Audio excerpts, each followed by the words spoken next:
வணக்கம். இந்த உலகம், இந்த பிரபஞ்சம் யாரால் இயங்குகிறது? அதற்கு காரணமானவர்கள் யார்? அதற்கு நமது தமிழ் கூறும் நல்லுலகம் என்ன பதிலை தருகிறது என்று பார்ப்போம். நம்மளுடைய மூவேந்தர்கள், நம்மளுடைய பழந்தமிழ் அரசர்கள் அனைவருமே கடலில் களம் செலுத்தி உலகத்தின் பல்வேறு நாடுகளுக்கும் வாணிகம் செஞ்சிருக்காங்க. அது மட்டும் இல்ல, எல்லா நாடுகளையுமே படையெடுத்து அங்கேயும் தங்களுடைய அரசாட்சியை நிறுவியிருக்காங்க. இப்ப நம்மளுடைய சோழன் கரிகாலன் அவனுடைய முன்னோர்களே காற்றின் இயல்பு அறிந்து களம் செலுத்தியிருக்காங்க. சோழன் கரிகாலன் களம் செலுத்திட்டு போய் நம்மளுடைய அண்டை நாடான இலங்கையை வென்று அங்க ஆட்சி புரிஞ்சிருக்கான். அதுக்கு நிறைய சான்றுகள் இருக்கு. அது மட்டும் இல்ல, நம்ம இமயவரம்பன் நெடுஞ்சேரலாதன் என்ற சேர மன்னன் அந்த காலத்துல இப்ப நம்ம பைரேட்ஸ் சொல்றோம், அந்த கடற்கொள்ளையர்கள், அது மாதிரி கடற்கொள்ளையர்களை எல்லாம் அழிச்சு அவனும் பிற நாடுகளை கடந்து அங்கேயும் சிறப்பா ஆட்சி புரிஞ்சிருக்காங்க. அது மாதிரி நம்மளுடைய பாண்டிய மன்னர்கள் அவங்களும் எவ்வளவோ சிறப்பா கடல் வாணிகம், நம்ம ஒரு பாண்டிய மன்னன் என்ன செஞ்சிருக்கான், தன்னுடைய ஒரு தூதனை ஒரு வெளிநாட்டுக்கு அனுப்புனதா நிறைய செய்திகள் இருக்கு. இதுல இருந்து நம்ம என்ன தெரிஞ்சுக்கிறோம் அப்படின்னா, அதாவது அவங்க ரொம்பவே ஒரு ரொம்ப சாதாரணமா கடல் வாணிகம், கடல் அவங்களுக்கு ரொம்ப ஒரு கைவந்த கலையா இருந்திருக்கு, கடல்ல பிரயாணம் பண்றது. அதே மாதிரி நம்ம கடலுள் மாய்ந்த இளம் பெருவழுதி என்ற ஒரு மிகப்பெரிய சான்றோன், அவன் அரசன் என்பதை விட சான்றோன் என்பதான் பொருந்தும் அப்படின்னு நம்மளுடைய இலக்கியங்கள் அவனை பத்தி சொல்லுது. அந்த கடலுள் மாய்ந்த இளம் பெரு வழுதி, வழுதி அப்படி என்ற சொல் பாண்டியரை குறிக்கிறத சொல்லா இருக்கு. செழியன், வழுதி, மாறன், இந்த சொல்லு எல்லாம் பாண்டியனை குறிக்கிற சொல். அந்த பாண்டிய மன்னன் களம் செலுத்தி கடல் வாணிகமோ இல்ல பிற நாட்டையோ அவன் கவர்ந்திருக்கிறதுக்காக கடல் வழியா போகும்போது அவன் போன அந்த கப்பல் கவிழ்ந்து அவன் இறந்துட்டான். அதனால அந்தையும் சேர்த்து அவனுடைய அந்த கல்வி பெருமையும் சேர்த்து அவனுடைய சான்றோன் என்பதையும் சேர்த்து அவன் கடலுள் மாய்ந்த இளம் பெருவழுதி அப்படின்னு அழைக்கப்படுறான் அப்படின்னு சொல்லிட்டு நம்மளுடைய சான்றோர்கள் சொல்றாங்க. அந்த இளம் பெருவழுதி நம்மளுக்கு எல்லாருக்கும் ஒரு கருத்தை முன் வச்சிருக்கான். அத இந்த சந்தர்ப்பத்துல நம்ம அதை சீர்தூக்கி பார்க்கறது சிறப்பா இருக்கும் அப்படிங்கிறது என்னோட கருத்து. ஏன்னா இப்ப உலக நடைமுறையில என்னென்னமோ பேசுறாங்க, என்னென்னமோ நடக்குது, ஒண்ணும் புரியல. நான் என்ன நினைக்கிறேன் அப்படின்னா, நம்ம யாரு அப்படின்னு சிந்திச்சு பாக்குறது இந்த நேரத்துல ரொம்ப சிறப்புக்குரியதா இருக்கும். ஏன்னா நம்ம ஒவ்வொருவருமே நம்மளுக்கு, நம்ம குடும்பத்துக்கு முக்கியம். நம்மளுடைய வாழ்க்கைய நம்ம வாழ்ந்து முடிக்கணும், சிறப்பா வாழணும், பெருமையா வாழணும். அதுக்கு இந்த கருத்து ஏற்புடையதாக சிறப்புடையதாக இருக்கும் அப்படிங்கிறது என்னோட ஒரு அன்பான வேண்டுகோள். அந்த கடலுள் மாய்ந்த இளம் பெருவழுதி அவனுடைய வாழ்ந்த காலத்துல தன்னுடைய அரசவையில எப்பவுமே அந்த அரச நிகழ்வுகள் போக என்ன செய்வான் அப்படின்னா, அந்த இலக்கியங்கள் குறித்து பல்வேறு கருத்துக்களை தன்னுடைய அவை புலவர்கள்ட்ட விவாதிப்பான். அதுதான் அவன் ரொம்ப பெரும்பான்மையான நேரத்தை கழிச்சிருக்கான் அந்த காலத்துல. அப்படி அவன் ஒரு நாள் விவாதிக்கும் போது ஒரு கருத்து எல்லார் கவனத்தையும் பெறுது. அவனுக்கு ரொம்ப சந்தேகமா இருக்கு. என்ன அப்படின்னு சொன்னா, அந்த சந்தேகம் என்ன அப்படின்னு சொல்லி பார்க்கும்போது அவன் அந்த அவையோர்களை பார்த்து கேக்குறான், இந்த உலகம் எத்தனையோ பல்லூழி காலமா உயிர்கள் தோன்றுது, வாழ்றாங்க, உயிர்கள்லாம் இறந்து போயிருது. ஆனா இந்த உலகம் மட்டும் எப்படி நிலைச்சிருக்கு, இந்த பிரபஞ்சம் மட்டும் அப்படியே இருக்கு. ஆனா இந்த உலகமும் பிரபஞ்சமும் அப்படியே இருக்க, ஆனா உயிர்கள் எல்லாம் மீண்டும் மீண்டும் பிறக்குது. அதுக்கு ஏதாவது ஒரு முக்கிய காரணம் இருக்கணும் அப்படிங்கிறது வழுதியோட எண்ணம். புலவர்கள் பல்வேறு பதிலை சொல்றாங்க. ஆனா வந்து வழுதி வந்து எதுலையுமே திருப்தி அடையல. சரி, நான் உங்களுக்கு சில நாட்கள் தர்றேன், நீங்க போய் எனக்கு நல்லா யோசிச்சுட்டு சரியான பதில கொண்டு வாங்க அப்படின்னு சொல்லிட்டு அனுப்பி விட்டுறான். அந்த இரவு இவன் வந்து தன்னுடைய அந்த அவனுடைய அந்த படுக்கையில படுத்து பாக்குறான். அவங்க அரசர்கள்லாம் அந்த அந்த பெரிய நிலாமுற்றம் அதுலதான் படுத்து இருப்பாங்க, அது வழக்கம். அப்படி அவன் தூங்கும்போது வானத்தை அண்ணாந்து பாக்குறான்.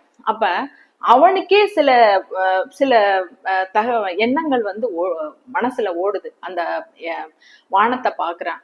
பார்த்தா இந்த வானம் எங்க தொடங்குது, எங்க முடியுது, என்ன இதோட எல்லை அப்படின்னு அவனுக்கு பல்வேறு எண்ணங்கள் ஓடுது. அப்ப இது எவ்வளவு பெருசா இருக்கு இது. ஏன்னா அந்த அந்த காலத்திலேயே நம்மளுக்கு வானசாஸ்திர அறிஞர்கள் வந்து எழுதி வச்ச பல குறிப்புகள் எல்லாம் பார்க்கறான்.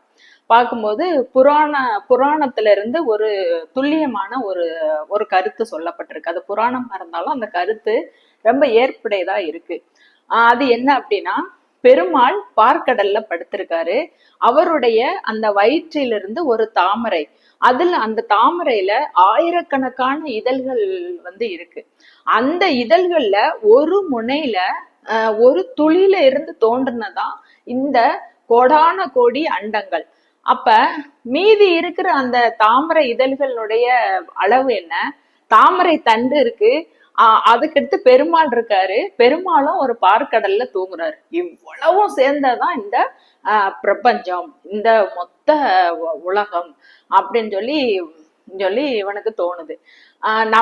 இப்ப நம்ம புரிஞ்சுக்கிறது மாதிரி நார்லிக்கர் அப்படிங்கிறவர், ஏன்னா நம்மளும் எவ்வளவு பெரிய உலகத்துல ஒரு பூமியில ஒரு சின்ன துரும்பு, அதுல நம்ம ஒரு உயிர் அப்படின்னு தெரிஞ்சுக்கிறது நம்மளுக்கு ஒரு பல்வேறு ஒரு வியப்புக்குரிய தகவலா இருந்தாலும் தெரிஞ்சுக்கிறது நல்லது.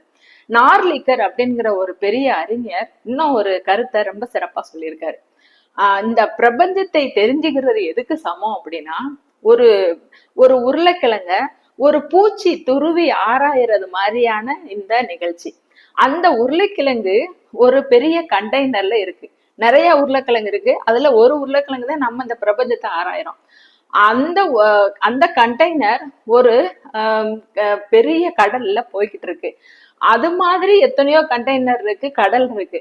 அந்த அளவுக்கு இந்த பிரபஞ்சம் வந்து பெருசு. நம்ம எவ்வளவுதான் ஆராய்ச்சி பண்ணாலும் அந்த ஒரு உருளைக்கிழங்க ஒரு பூச்சி எப்படி துருவி ஆராய்ச்சி பண்ணுதோ அந்த அளவுக்கு தான் அதை நம்ம பார்க்க முடியும். அவ்வளவு பெருசு இந்த அண்டம் அப்படின்னு சொல்லி நார்லிக்கர் வந்து சொல்றாரு. உண்மையே அதுதான். அந்த இவ்வளவு பெரிய பிரம்மாண்டத்துல ஒரு சின்ன ஒரு துரும்பு தான் இந்த பூமி.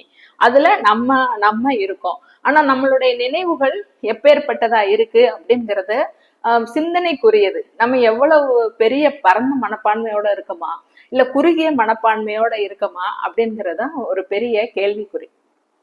அப்ப வழுதி யோசிச்சு பாக்குறான், இவ்வளவு பெரிய இந்த பிரபஞ்சம், ஆனாலும் இது இயங்குறதுக்கு ஒரு காரணம் இருக்கணும். அந்த கோடான கோடி இவ்வளவு பிரம்மாண்டத்தை இயக்குற ஒரு சக்தி இருக்கு. அதுதான் வந்து நம்மளுடைய உயர்ந்த எண்ணம், அன்பு. எவ்வளவு சயின்டிபிக்கா அறிவியல் பூர்வமா எவ்வளவு ஈர்ப்பு விசையினால இந்த கோள்கள் எல்லாமே இயங்குது, பூமி எல்லாமே இயங்குது, பூமி தன்னைத்தானே சுத்துது, சூரியனே சுத்துது. எவ்வளவு கருத்துக்கள் இருந்தாலும் இதுக்கெல்லாம் தாண்டி மேலோர்களுடைய உயர்ந்த சிந்தனை தான், உயர்ந்த தன்னலமற்ற தன்மைதான், அவர்கள் விட்டு சென்ற அந்த மனப்பான்மை தான், அதுதான் வந்து இந்த உலகம் இயங்குவதற்கு, இந்த பிரபஞ்சம் இயங்குவதற்கு காரணமா இருக்கு அப்படின்னு இவனுக்கே ஒரு ஆணித்தரமான கருத்து வந்து தோணிருது. வழுதி அன்னைக்கு அரசவைக்கு வந்து அவனே அந்த அறிஞர்கள் கேட்ட கேள்விக்கு இவனே பதில் சொல்றான். அதாவது நிச்சயமா சொல்றேன், இந்த உலக இயற்கை இயங்குவதற்கு காரணம், பிரபஞ்சம் இயங்குவதற்கு காரணம் சான்றோர்கள் தான், அவர்களுடைய அந்த தன்னலமற்ற பண்பு தான் அப்படின்னு சொல்லி சொன்னதோட மட்டும் இல்லாம அவன் வந்து ஒரு சில பண்புகளை வந்து பட்டியலிடுறான்.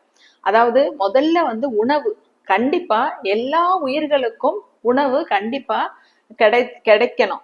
அது வந்து பகிராத ஒரு குறைதான். அப்ப ஒரு அமிழ்தம் போன்ற உணவு உனக்கு மட்டும்தான் இருக்கு அப்படின்னாலும் அந்த உணவையும் கண்டிப்பா மத்தவங்களுக்கு கொடுத்துதான் சாப்பிடணும். அப்படிப்பட்ட அந்த சான்றோர்களுடைய முதல் குணமே அதுதான்.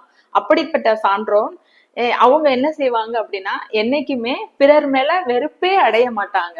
ஏன்னா அன்பை கொடுத்தால் அன்புதான் கிடைக்கும், வெறுப்பை கொடுத்தால் வெறுப்பு தான் கிடைக்கும். நம்ம சொல்லுவோம்ல, வென விதைச்சவன் வெனைய இருப்பான், தென விதைச்சவன் தினைய இருப்பான்.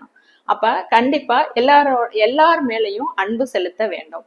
அடுத்து மூணாவதா அவன் சொல்ற இயல்பு என்ன அப்படின்னா, அவங்க வந்து எப்பவுமே அந்த பிறருக்காக வாழ்றதுனால அவங்க ஒரு நாளும் சோர்ந்தே போக மாட்டாங்க. எப்பவும் சுறுசுறுப்போட இருப்பாங்க.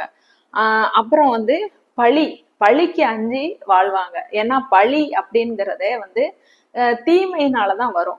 ஏதாவது தீமை செஞ்சாதான் அதுக்கு பழி. அது வந்து அந்த பழியும் புகழுமே நம்மளை விட்டு போகாது. அப்ப இந்த உலகமே கிடைச்சாலும் பழியான செயல்களை பழிக்கு அஞ்சுவாங்க. அதே மாதிரி புகழ் கிடைக்குது. புகழ் அப்படின்னாலே நன்மை செய்யறதுனாலதான் நம்மளுக்கு புகழ் கிடைக்கும். புகழ் அப்படின்னா உயிரை கூட கொடுத்துருவாங்க. அது மட்டும் இல்லாம என்ன செய்வாங்க, அவங்க என்னைக்குமே தனக்காக வாழ்ந்ததே கிடையாது, பிறருக்காக வாழ்பவர்கள். இப்படிப்பட்ட இந்த சான்றோர்களுடைய இந்த அன்புதான் அவ்வளோ பெரிய பிரபஞ்சம் இயங்குவதற்கும் நிலைப்பதற்கும் காரணமாக இருக்கு. அந்த சான்றோர்கள் ஒவ்வொரு பல்லூலி காலமும் பிறந்து பிறந்து அவர்களும் இறக்குறாங்க. ஆனா அவர்களுடைய அந்த அன்பு தான் அந்த ஈர்ப்பு விசையாக அந்த இயங்குவதற்கு காரணமான ஒரு தன்மையாக இருக்கு அப்படின்னு சொல்லி வழுதி ரொம்ப பெருமையோட அந்த பாடலை பாடுறான். அந்த பாடல் நம்மளுக்கு எல்லாருக்குமே தெரிஞ்ச பாடல் தான். உண்டால் அம்மா இவ்வுலகம் இந்திரர் அமிழ்தம் இயைவது ஆயினும் இனிது என தமியர் உண்ணலும் இலரே, முனிவிலர் துஞ்சலும் இலர், பிறர் அஞ்சுவது அஞ்சி, பழியெனின் புகழெனின் உயிரும் கொடுக்குவர், பழியெனின் உலகுடன் பெரினும் கொல்லலர், அயர்விலர் அன்னமாச்சி அணையராகி, தமக்கென முயலா நோண்டால் பிறர்க்கென முயலுனர் உண்மையானே அப்படின்றான். அந்த பாடல் இதுதான் நம்மளுடைய சொத்து. நம்மளுடைய அதாவது நம்ம நம்ம நம்ம யாருமே தெரியாம வாழ்ந்துகிட்டு இருக்கோம். நம்மளோட ஒவ்வொருத்தரும் நம்ம ஒவ்வொருத்தருமே முக்கியமானவர்கள், ஒவ்வொருத்தருமே கதாநாயகன் கதாநாயகி, இந்நாட்டு மன்னர்கள். இந்த பெருமையை நம்ம உணரணும், நம்ம வாழ்வை சீர்தூக்கி பார்க்கணும். அதுக்குத்தான் வந்து இது ஒரு நல்ல இந்த நேரத்துல இந்த இந்த பழம் பெருமையை நாம் நினைச்சு பாக்குறது பொருத்தமானதா இருக்கும் அப்படிங்கிறது மீண்டும் என்னோட அன்பான வேண்டுகோள். அது மட்டும் இல்ல, நம்மளுடைய அந்த பெருவழுதி அவருடைய நோக்கமே வந்து என்ன அப்படின்னா, இதை போல புகழ் பெற்றவர்கள் மீண்டும் மீண்டும் பிறந்து இந்த உலகம் செழிப்படைய நிலை பெற நாம் காரணமாக வேண்டும். அந்த பாண்டியனுடைய எண்ணத்தை நாம் நிறைவேற்றுவோம், வாழ்வில் பெருமை அடைவோம்.